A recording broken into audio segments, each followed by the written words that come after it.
Voilà Gaston, ben, merci de nous recevoir dans ton studio, hein, puisque Avec grand cœur. voilà, les militants te connaissent comme le photographe attitré de la fédération. Hein. On voit sur les sites différents élus, sur les Facebook, on voit ton copyright et des photos que tu fais. Tu as même fait des photos officielles pour des campagnes, pour des affiches électorales. Et on s'était dit que ce serait intéressant de te connaître un peu mieux et de voir un peu d'où tu viens. Et comment est-ce que tu en es arrivé à venir faire des photos pour les militants et pour les élus.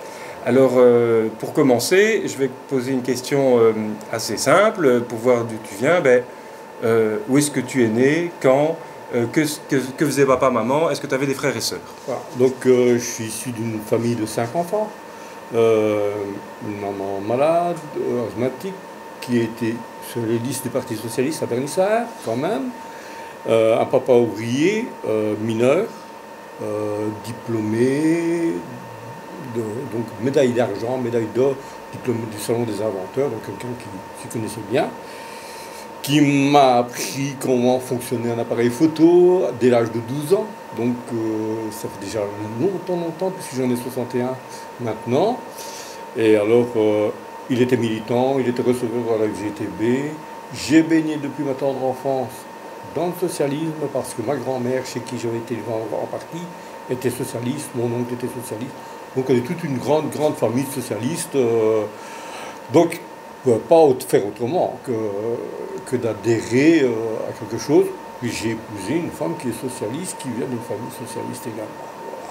Donc dès le début, tu es élevé dans les valeurs socialistes, tu grandis et tu évolues dans le milieu principalement, ou même presque exclusivement socialiste, et c'est ton papa qui fait de la photographie amateur aussi, et qui t'apprend à faire de la photo à 12 ans. Non, lui ne faisait pas de photos, mais en fait, il y a une petite anecdote comme ça. Chez ma grand-mère, il y avait un appareil photo, un Kodak. À ce moment-là, on enfermait ça sous clé, on ne pouvait pas y toucher. Et je piquais l'appareil, puis bon, j'étais un peu étonné de voir qu'on voyait les gens à l'envers. Donc moi, après quelques coups de baguette du grand-père, parce qu'il n'aimait pas qu'on touche à cet appareil, mon papa m'a expliqué comment fonctionnait un appareil photo. Il m'a, avec une boîte d'allumettes, fabriqué un petit appareil photo. Bon, c'était juste pour m'expliquer comment ça fonctionnait.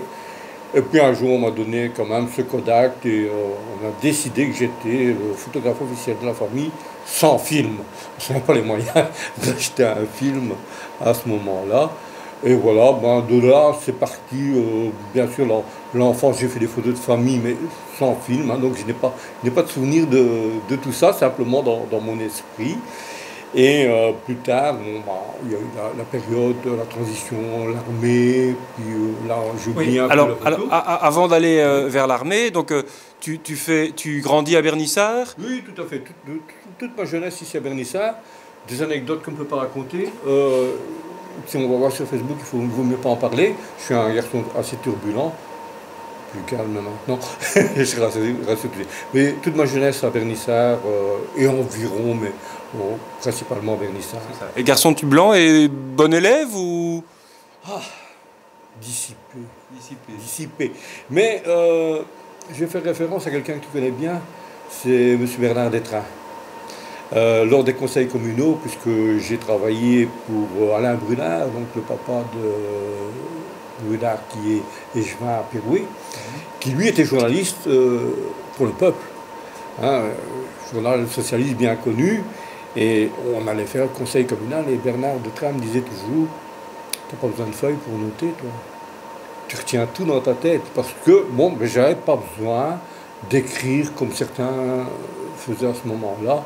J'enregistrais automatiquement comme si tu avais un disque dur, exactement la même chose. Une bonne mémoire, donc. Ouais. Mais donc, alors, pour donc, l'enfance à Vernissart, tu pars faire ton service militaire. 1972. 1972. Ah, oui. Et alors, après, tu reviens au service militaire, tu reprends petit à petit la photographie amateur, ou alors qu'est-ce que tu fais aussi professionnellement comment se passe ta vie? Donc, j'ai travaillé un peu dans tous les domaines, installation des câbles de téléphone ici à Vernissart, un peu partout. Hein. J'ai travaillé au chemin de fer dans le privé, installer des voies de chemin de fer. C'est un travail très dur, c'est pour ça que j'ai bien mal au dos. Voilà, mais sinon, un beau parcours que je ne renie pas et que je recommencerai s'il faut.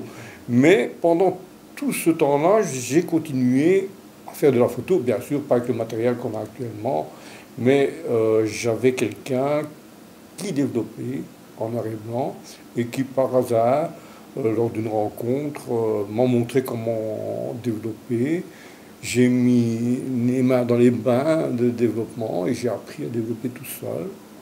Qu'au final, j'ai commencé à travailler pour les journaux, mais toujours en amateur, jamais en professionnel, sauf si ce n'est que pour le Nord-Éclair, mais pas longtemps, parce qu'on était payé à la ligne, et à 1 franc la ligne, c'était pas tellement intéressant pour le nombre de kilomètres qu'on pouvait faire à ce moment-là, donc j'ai arrêté, et depuis je travaille je travaille, c'est mon plaisir, comme quand on va à la pêche, hein.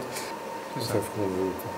Et donc aujourd'hui, tu fais principalement des photos en studio pour en hobby, et puis pour les événements, les congrès socialistes ou pendant les campagnes électorales. Comment est-ce que ça se passe? Ça, c'est, en fait, comment expliquer ça? Déjà en étant donc socialiste au départ, donc je vais à un congrès, je prends mon appareil photo comme tout le monde et je vois tous ces photographes professionnels qui sont dans l'arène, quoi.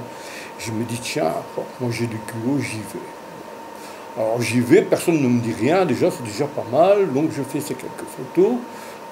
J'ai fait des congrès à Charleroi, à Liège, à Bruxelles, à Mons. J'ai suivi Rudy, on ne m'a jamais poursuivi nulle part, personne ne m'a jamais rien dit. J'essaye toujours de me faire petit, pas trop me montrer. Je fais mes photos, je me retrouve parfois sur la scène au milieu des candidats parce qu'on me demande des photos sur la scène. Et voilà, bon, j'ai été accepté par tout le monde, y compris par Elio. Rudy, il me connaît. Mais je crois qu'ici, dans Wallonie-Picard, tous les élus me connaissent. En principe, tous les élus socialistes, en principe, me connaissent. Maintenant, si on parle photo et on parle de mon nom qui est appliqué sur chaque photo, c'est pas pour mon ego, c'est parce qu'à un certain moment, j'ai trouvé de mes photos dans la presse. Donc j'ai dit à partir de maintenant, je vais marquer mon nom sur les photos. J'appelle ça du vol. Moi, je suis un garçon honnête, je ne prendrai jamais la photo d'un autre et la signer avec mon nom. Voilà. C'est pour ça qu'on retrouve à chaque fois mon nom sur chaque photo, mais c'est pas pour entretenir mon ego. Non, mais c'est ça qui fait qu'aujourd'hui, Voilà. l'ensemble des Wallons-Picard te connaissent. Hein. Mais de Wallonie-Picard, mais on me connaît aussi bien à Liège qu'à Bruxelles. On parlait encore ici en regardant quelques photos avec Dardenne. C'était sourire en photo directement. Bon, écoute, je vais t'avouer franchement, je ne commence pas à dire Monsieur le ministre ou Monsieur le Premier ministre. Moi, je prends Elio par la main. Je dis Elio, écoute, Léonard a envie de faire une photo avec toi, point à la ligne, et puis je commence pas à mettre des gants. Donc, la seule personne avec qui j'ai mis des gants jusque maintenant, et encore quand je dis mettre des gants, c'est avec Sa Majesté Philippe, qui m'a dit, pour avoir un peu d'humour dans l'histoire, Ben Engin, j'étais un peu gêné. Alors, il me dit, vous êtes un roi. Vous êtes un quoi? Vous êtes un roi, qui me dit. Donc, vous en êtes un autre, je Majesté. Je dis, mais moi, simplement, je suis le roi de la photo en riant. Mais en fait, apparemment, je ne savais pas qu'il s'intéressait à la photo. Et alors, bon, c'est peut-être un projet que j'ai aussi un jour de contacter, mais ça, ce sera une autre histoire. Et alors, tu disais aussi, donc tu fais des photos ici en studio, tu nous as montré tout à l'heure, tu fais des photos pour des bébés, il y a des photos aussi de famille ou des enfants. Ici, par exemple, en général, je fais beaucoup de plaisir aux gens qui n'ont pas les moyens. Donc, j'ai beaucoup de gens qui n'ont pas les moyens, qui ont un bébé, 2 ou 3 enfants. Moi, je dis, venez. Alors, quand ils me parlent d'argent, je ne veux pas en entendre parler. Je ne vis pas spécialement pour l'argent. C'est vrai que si je pourrais demander, c'est vrai que ça fait peut-être de l'ombre à certains photographes qui sont payés, mais c'est cher maintenant un studio, donc moi j'ai les moyens, j'ai eu les moyens de m'acheter ça, j'en fais profiter d'autres. Est-ce que tu as des photos ou des photographes qui t'inspirent Ah oui, dont un d'Oisenau. D'Oisenau, parce qu'il faisait des très belles photos, et un Franck Cappa.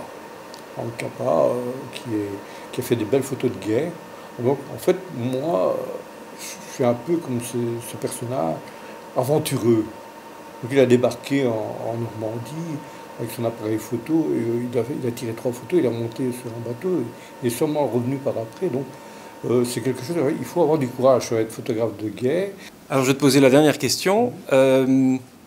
Si tu voulais dire quelque chose, alors je ne sais pas moi, une citation, une pensée, un message aux personnes qui vont voir la vidéo et qui parfois, qui même souvent, voient tes photos, si tu pouvais leur dire quelque chose, qu'est-ce que tu dirais? Il y a un concept que je rappelle un peu à tous mes amis politiciens. C'est pas moi qui l'ai inventé, hein. C'est un Français, c'est Giscard d'Estaing. Il allait manger chez l'habitant. Moi, je crois que nos élus, à l'heure actuelle, ça coûte pas cher une boîte de croissants à Carrefour. Hein. S'inviter, ils vont vous offrir le café, les habitants, il ne faut pas avoir peur. Hein. Mais alors, les gens vont dire aux voisins, tu sais qui est-ce qui nous voit? Un tel. Non, c'est pas vrai. Si, un tel. La semaine d'après, on choisit un autre village et on recommence. Une chose que je ne dois pas oublier, parce que depuis le temps que je suis au Parti Socialiste, que je voyage, que je fais des photos sur tournée, vernissage, tout ça, j'ai rencontré quelqu'un à qui j'aimerais bien dédier un peu ces petits mots ici, quelqu'un qui me manque beaucoup et qui doit manquer certainement à beaucoup d'autres personnes aussi. C'est à mon ami Hugues Kakema, avec qui j'avais de très longues conversations la nuit, très très tard. J'aimerais bien lui dédier ces quelques petits mots que vous allez assembler. Voilà. Eh bien, une pensée pour Hugues, alors nous aussi. Merci Gaston. De rien. À bientôt.